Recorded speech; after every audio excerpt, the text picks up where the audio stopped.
PVT au cœur de l'information.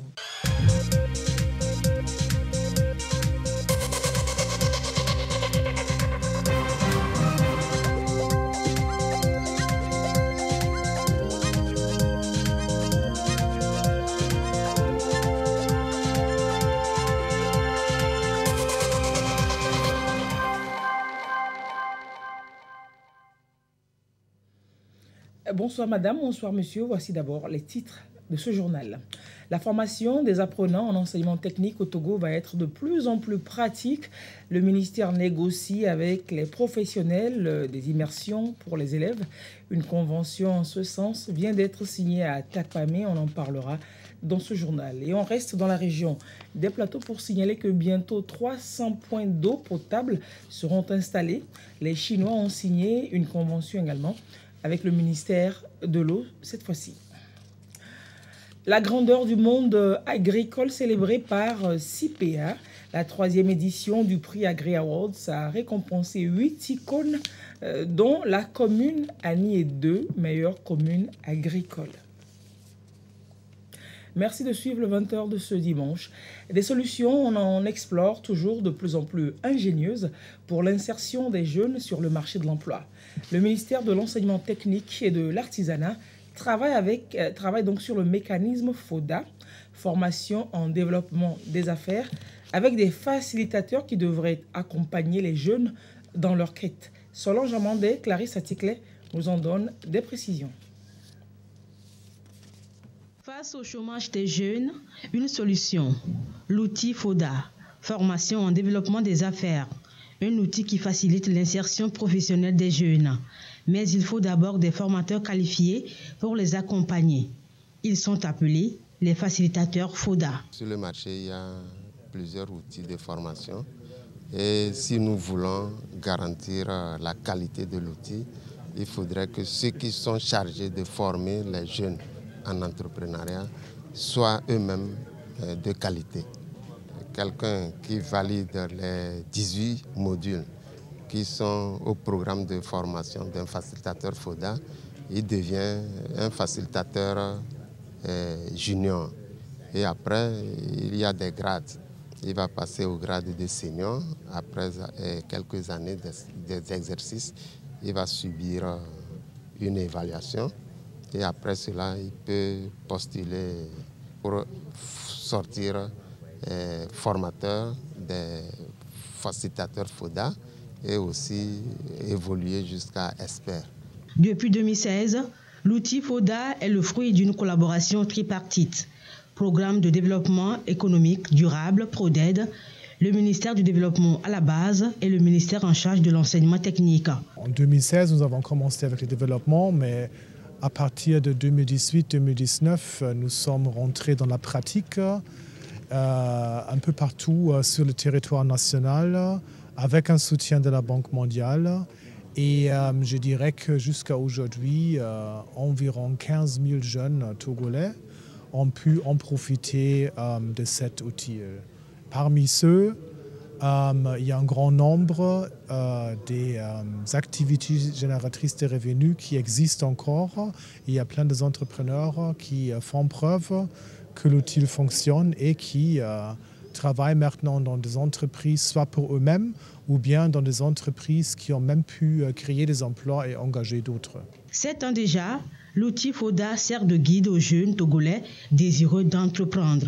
De nouveaux facilitateurs viendront s'ajouter aux plus de 500 autres déjà opérationnels. À Takpamé, dans les plateaux, signature de convention entre l'inspection régionale de l'enseignement technique et 3 structures, la Fédération des ONG du Togo, la Chambre régionale des métiers et la Chambre régionale d'agriculture.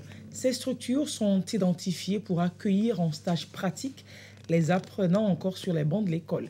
La présente convention scelle la dynamique d'une formation de qualité au Togo. Sylvain Raboudou.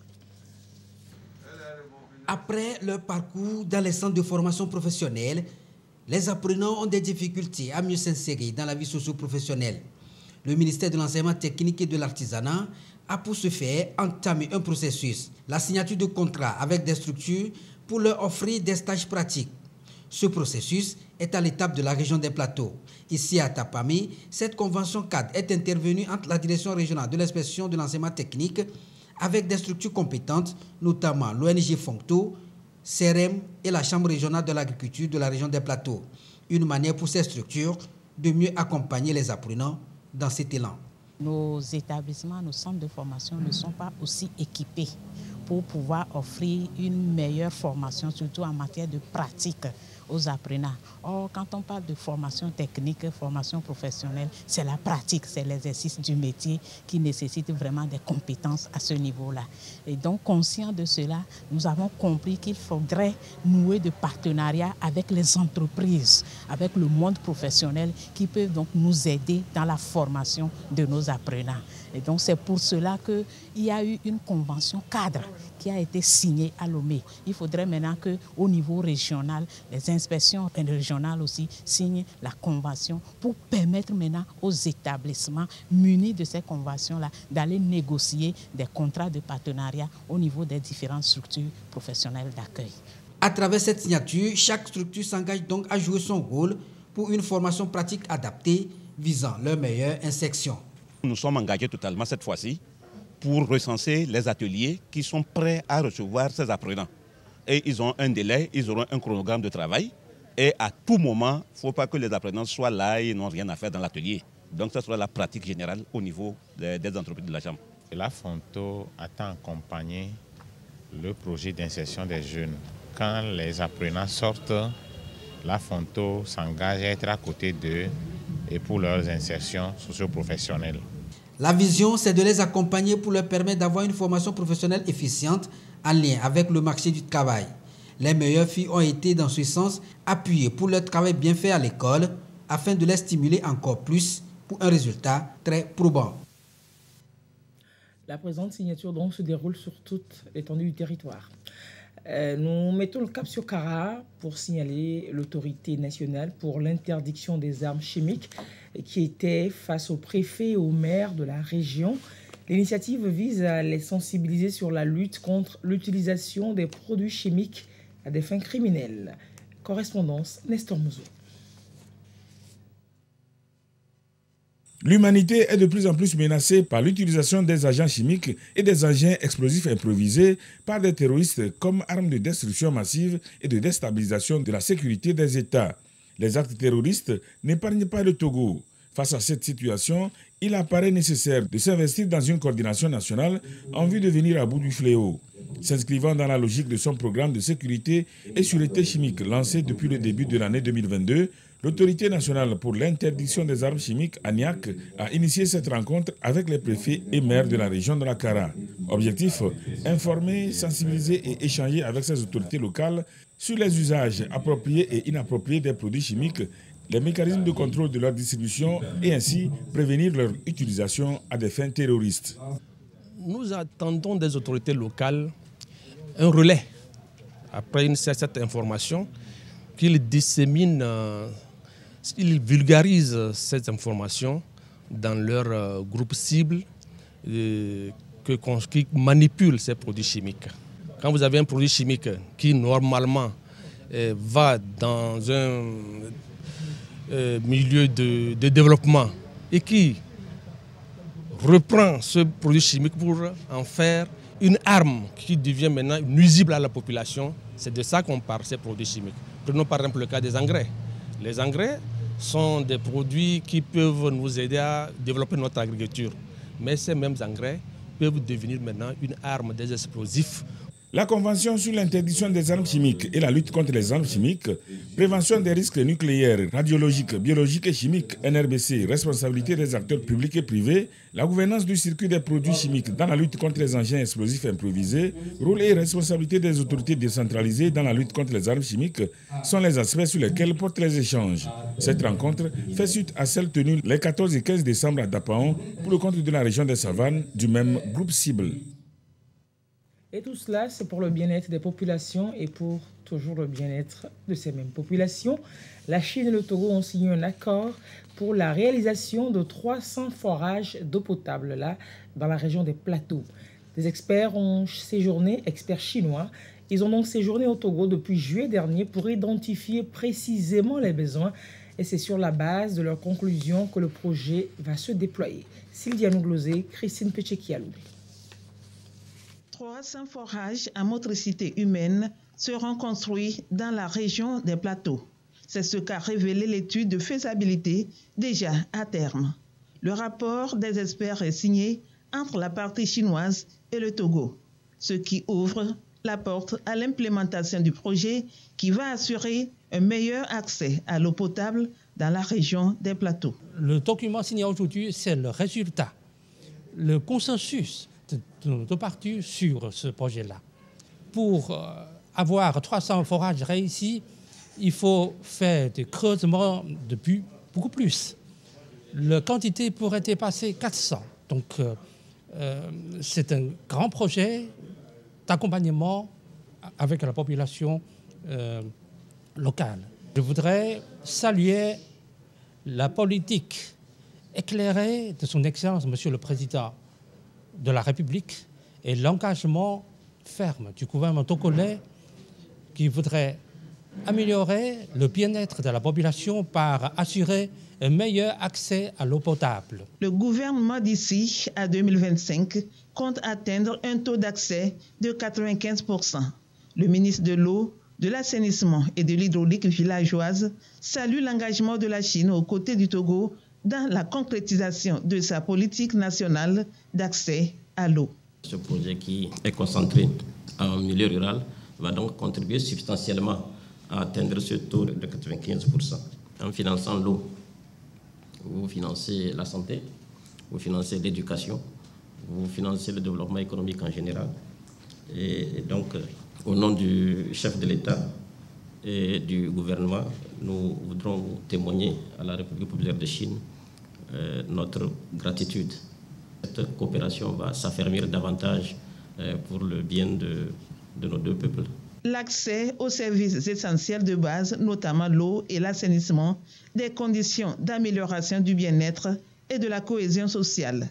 Le projet pourrait s'étendre à d'autres régions du pays. Journée d'échange à Lomé entre acteurs des droits de l'homme et les magistrats pour enfants.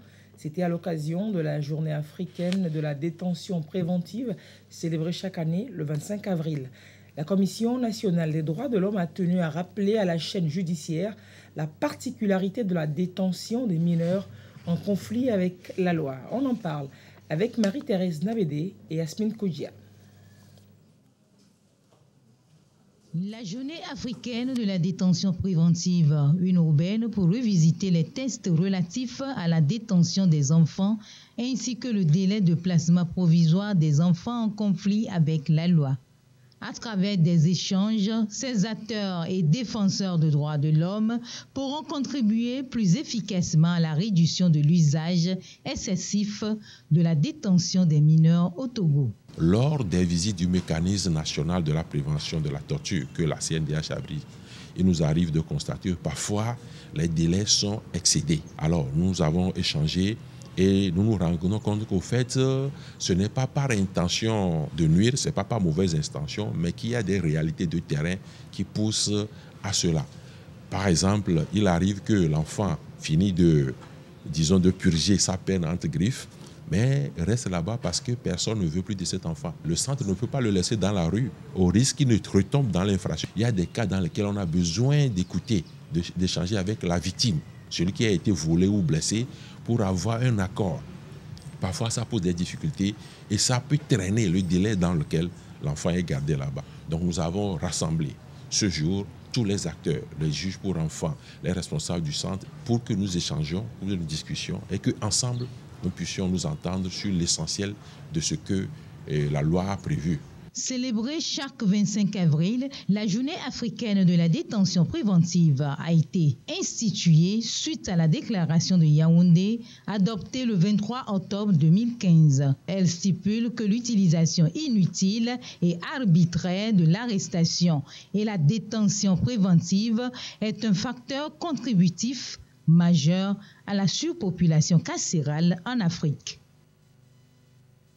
Yasmine Kodjia, on reste avec vous pour rendre compte de cette activité de reboisement du ministère en charge de l'environnement et ensemble avec le consortium Jeunesse Pionnière Rurale. 500 plants donc ont été mis en terre à Togles-Kopé, 400 essences forestières et 100 arbres fruitiers. En marche donc vers le milliard de plants reboisés et une meilleure protection de l'environnement au Togo. Messanvi-Kopé, village situé à 3 km de Togles-Kopé. Il abrite désormais le nouveau site de reboisement. La communauté d'ici est fière d'accueillir 500 plants Kaya grandifoliella, Casa giganlea, Gemelina, Arborea, Terminalia et 100 citronniers et avocatiers.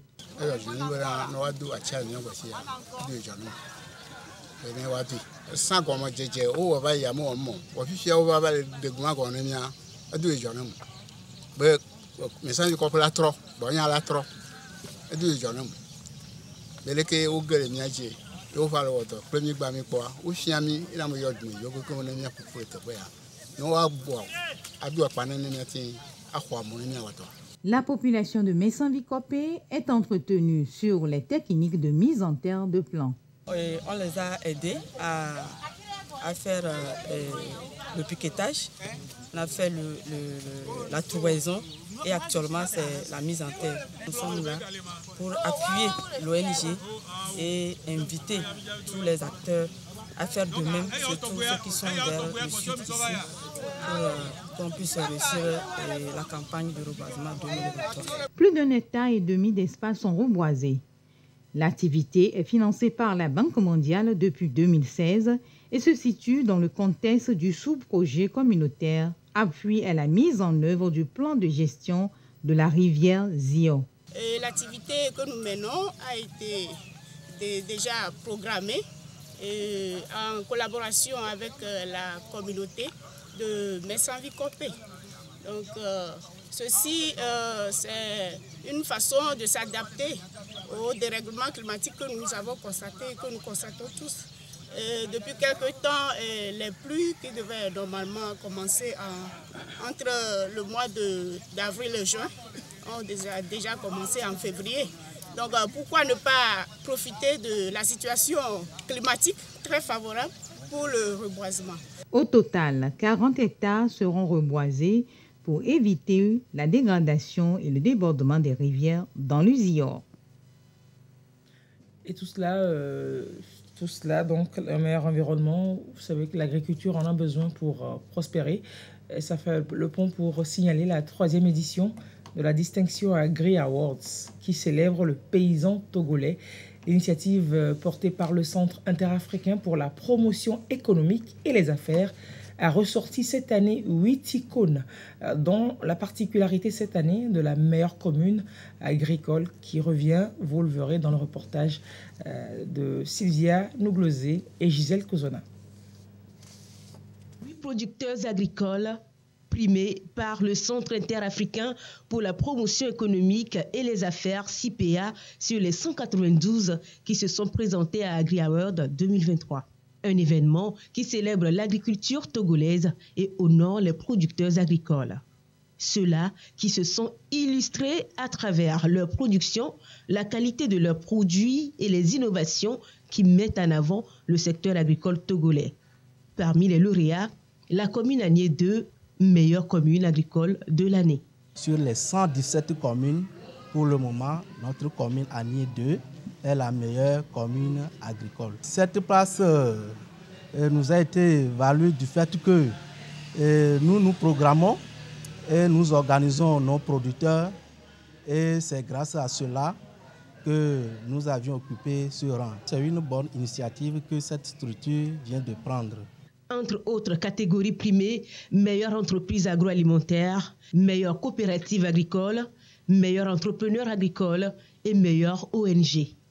Et c'est l'association de promotion de l'exode citadin qui le remporte. Nous travaillons d'arrache-pied pour éviter l'exode rural et aussi à faire de l'exode citadin. C'est à saluer et on encourage. Nous avons vérifié ce qu'ils ont pu apporter comme un plus, ce qui n'existait pas et qu'ils ont pu développer et qui a connu quand même un succès.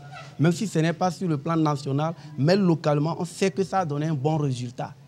Le paysan togolais Une icône à valoriser, le thème répond bien à l'actuelle vision du chef de l'État pour le secteur agricole, celle d'une production de masse qui garantit la sécurité alimentaire. Nous avons voulu primer une meilleure commune. La meilleure commune, nous sommes à l'ère de la décentralisation. Et qui dit décentralisation dit gouvernance locale. Et en le faisant, c'est d'inviter les 117 communes à mettre dans leur PDC, le plan de développement communal, le projet phare qui est l'agriculture. Il faut d'abord se faire identifier. On vous identifie. Après, nous sommes sur le terrain. On travaille avec la communauté à la base. Et on voit le résultat qui est là. Qu'est-ce que vous êtes en train de faire? Quel est l'engagement? Que ce soit le maire, les entrepreneurs, les individuels. Quel est l'engagement par rapport à l'activité? Quel est l'aspect physique que vous êtes en train d'emblaver? Quel est le résultat que vous avez acquis? Où est-ce que vous êtes en train d'aller? Vous avez commencé où? Il y a combien d'années que vous êtes dedans? Et lorsque nous avons ces critères à réunir, on peut donc vous sélectionner ou vous choisir comme meilleur dans votre catégorie. Le ministère de l'Agriculture a reçu une distinction. Agri Award, l'événement de CIPEA, reconnaît ainsi son engagement aux côtés des agriculteurs. 50e anniversaire des Cancars au Togo autour des clés spirituelles pour une vie plus heureuse. Les équistes ont célébré ce jubilé en leur congrès régional de 3 jours qui s'est achevé d'ailleurs ce dimanche. L'ouverture du congrès avec Sandra Aziagbe. Congrès régional EC 2023, la tradition est respectée.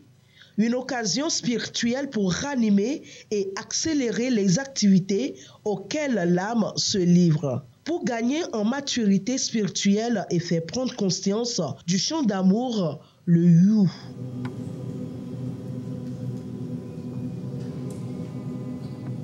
Un chant qui rapproche de Dieu. À ce congrès, il s'agit de l'apprendre à tous et de vivre en harmonie avec l'EC. Nous, équistes, nous disons que nous avons le bonheur de rencontrer le Mahanta, le maître EC vivant, le guide spirituel des Cancars, et ce qui accélère ce processus de retour vers le foyer céleste. Nous partageons avec toute la communauté des hommes de bonne volonté, le You, qui se prononce H-U, cet ancien nom de Dieu qui rétablit notre lien divin avec l'Esprit Saint de Dieu. Ce congrès EC régional est couplé de la célébration des 50 ans d'existence des Cancars Togo et du 10e anniversaire de la consécration du temple EC de Lomé. Nous aurons des causeries pour nous parler des Cancars, la voie de l'habilité spirituelle, des ateliers, des tables rondes pour, disons, entrer dans les œuvres extérieures des Cancars. Les enseignements sacrés sont construits sur le parcours de l'âme que nous sommes. Et la doctrine des Cancars tourne autour de la loi du karma. La discipline, la clé du succès, le pouvoir transformateur du You, le pardon, la clé de la croissance spirituelle sont des thèmes prévus pour la circonstance. À ce congrès régional, on enregistre des équisses venues du Bénin, Nigeria, Côte d'Ivoire et du Ghana. Spiritualité et religion, toujours les jeunes de l'Assemblée de l'Église des Assemblées de Dieu du Togo, la Jeunesse Assemblée de Dieu. Le mouvement a lancé le 23 avril dernier à Lomé les festivités de son 50e anniversaire également. Une génération d'impact au service du Seigneur, c'est le thème retenu pour cet anniversaire. Sylvia Nouglosé, Edwige Atakpa Bassabi, Gisèle Kozona.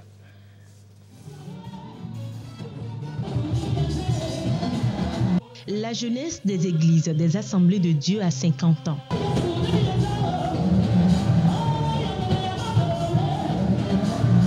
Et c'est dans la joie et l'adoration que démarre ce jubilé d'or. Je bénis le Seigneur, l'Église des Assemblées de Dieu. Elle dépasse les 50 ans. Si la jeunesse a 50 ans, c'est qu'au fur et à mesure que l'Église grandit, a vu la nécessité d'intégrer chaque département en son sein pour jouir pour jouir de sa mission et de développer sa vie chrétienne. La Semaine nationale de la jeunesse est bien partie avec une série d'activités pour renforcer la foi de la jeunesse en Dieu. Thème choisi, une génération d'impact au service du Seigneur. L'activité suivante serait vraiment la pose de la première pierre de notre projet du cinquantenaire qui est la création d'un centre de santé qui est au niveau de Davy pour vraiment aider la population démunie afin qu'ils puissent vraiment bien se soigner. Le gouvernement togolais apporte son soutien à cette jeunesse, levier important pour le développement du pays. Célébrer 50 ans de vie d'une organisation chrétienne comme celle de la jeunesse des Assemblées de Dieu n'est pas seulement une occasion pour rendre grâce au Seigneur et se réjouir. C'est aussi le moment opportun de s'appuyer sur le bilan, un bilan objectif. Avec la grâce et l'inspiration de l'intelligence et de la lumière divine, mener des réflexions afin de s'assurer d'être toujours dans la bonne voie. Une prière a été dédiée à la nation togolaise pour la paix et la sécurité. Également aux membres du gouvernement, à leur tête, le chef de l'État. Fini avec ces journées de professionnalisation à l'École supérieure d'informatique et de gestion ESIG Global Success. En plus donc du génie créateur, l'école veut donner à ses étudiants le goût du monde professionnel. Reportage Immaculée Baoué-Abalo, Clarisse Atiké. C'est une voiture électrique qui fonctionne à base de batteries rechargeables et donc ne pollue pas l'environnement. Elle est fabriquée par des étudiants de la filière génie électrique de l'École supérieure d'informatique et de gestion ESIG Global Success. Un chef-d'œuvre des journées de la professionnalisation organisées par cet établissement du supérieur depuis 2014. On a eu beaucoup de contraintes. On n'est pas une usine de fabrication de voitures, mais avec nos compétences techniques et théoriques qu'on nous a apprises à l'école, on a pu construire cette voiture. Ici, ce sont les batteries. Donc, comme vous pouvez voir là-bas, c'est un moteur électrique. Donc, il n'y a plus de pollution de l'environnement. Et il y a des batteries derrière ici. Donc, avec cette batterie, on peut démarrer la voiture. Donc, il y a un système qui recharge la batterie. En cas de décharge, tu peux continuer ta route facilement. Mis à part cet impressionnant véhicule, les étudiants ont également fabriqué un aspirateur automatique, un coffre-fort sécurisé. 165 projets sont conçus en 2 semaines par les étudiants des filières tertiaires industrielles de l'ESIG Global. On a eu à réaliser un documentaire sur la semaine de professionnalisation. Un documentaire qui parle de toutes les activités qu'ont menées les étudiants, aussi bien en filière tertiaire qu'industrielle. On essaie de faire un zoom sur tous les étudiants, histoire de montrer un peu ce qui se passe à l'ESIG pour des personnes qui ne connaissaient pas l'ESIG Global Success. Nous avons conçu des visuels que nous avons partagés dans nos différents groupes de l'école, et un montage vidéo que nous avons aussi partagé pour un reboisement de 50 plants d'eucalyptus. ESIG, École supérieure d'informatique et de gestion Global Success, à cette 7e édition de semaine de professionnalisation, veut donner un goût du monde professionnel à ses étudiants. Nous, à ESIG, on a dit non. L'étudiant, au cours de son cursus, doit pouvoir avoir la capacité, doit avoir la main avant même de quitter les bancs. Et c'est cette philosophie qui nous a poussé à réfléchir sur les voies et moyens pour pouvoir pallier ce manquement. Et c'est par là que nous avons eu l'idée de créer, qui permet à l'étudiant d'être au concret, donner le goût du monde professionnel aux étudiants. ESIG, École supérieure d'informatique et de gestion Global Success, est la première école professionnelle de la double compétence reconnue dans le monde professionnel et par l'État togolais pour la qualité de ses formations. Et non, ce n'est pas fini. Vient de nous parvenir un compte-rendu d'une activité menée par la chef du gouvernement que nous vous proposons de suivre.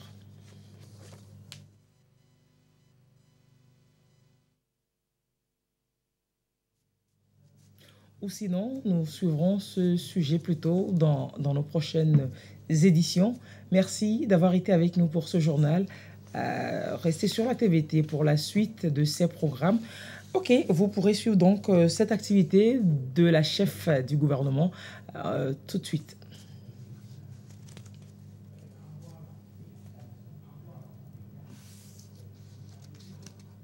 Je vous annonçais donc une activité menée par Madame Victoire Toméga Dogbe, Premier ministre du Togo. Le compte rendu tout de suite. Badogbe dans la préfecture de Vaud. Dans le CLC de la dite localité, le Premier ministre Victoire Toméga Dogbe passe les différentes étapes pour son enrôlement. Quelques minutes après, le chef du gouvernement dispose de sa carte d'électeur prête pour sa participation aux prochaines régionales et législatives. À l'instar du chef du gouvernement, nombreuses sont ces populations qui se sont mobilisées pour obtenir leur carte d'électeur. On a commencé les choses bien ici, déjà hier. Donc aujourd'hui, on est encore venu, on a ouvert le CLC à partir de 7 heures, on a commencé. Hier seulement, nous avons un petit retard sur la machine qui a un peu de problème là, c'est tout. Sinon, tout va bien chez nous ici à Badogbe. Que ce soit à Badogbe ou dans les autres bureaux de la CELI Vaud 2 et Vaud 4, les choses se déroulent normalement. C'est vrai, hier c'était le premier jour. Dans certains CRC, il y avait des problèmes, certains problèmes d'ordre technique, mais qui ont été réglés. Et tout le monde se fait recenser. Par exemple, à l'EPP Badogbe à Djomé ici, hier j'y étais. Aujourd'hui également, je suis venu constater que tout se passe bien. La CELI Vaud 2 et Vaud 4 regroupe les communes de Vaud 2 et de Vaud 4 et totalise en tout 58 CLV, comité liste et cartes. Merci d'avoir donc suivi ce journal. Restez sur la TVT pour la suite de ces programmes. Au revoir et à très bientôt.